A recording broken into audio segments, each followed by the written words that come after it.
আমাদের সম্মানিত সভাপতি, আমাদের মোস্তাফিজুর রহমান সেগুন, অতি প্রভাবশালী নেতা।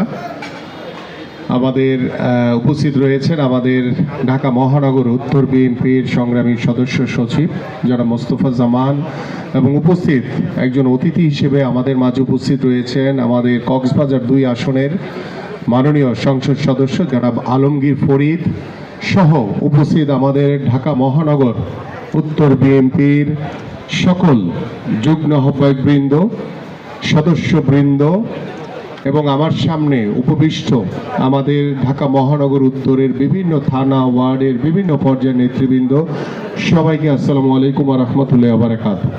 আমি সবার নাম বলি নাই একটি মাত্র কারণ, সেটি হচ্ছে পেটে ক্ষুধা রেখে কথা বলতে বা কথা শুনতে খুব বেশি ভালো লাগে না। আমি নিজেও ক্ষুধার্ত। আমি শুধু সংক্ষেপে 2-1টি কথা বলে শেষ করব যে মোস্তফা সাহেব আজকে যে ঈদ পুনর্মিলনীর যে আয়োজন করেছেন এবং আমার সাথে আমাদের ঢাকা 18 সনের সংসদ সদস্য এস.এম. জাহাঙ্গীরের সাথেও আস্তে আস্তে কথা হয়েছে। 4টার সময় তাদের সংসদে একটি মিটিং রয়েছে এবং আমাদের এই সংসদ সদস্য আমাদের আলমগীর ফৌজি সাহেবও এখনও চলে যাবেন। আমি শুধু সংক্ষেপে বলতে চাই যে দীর্ঘ 17 বছর একটি দুঃসময়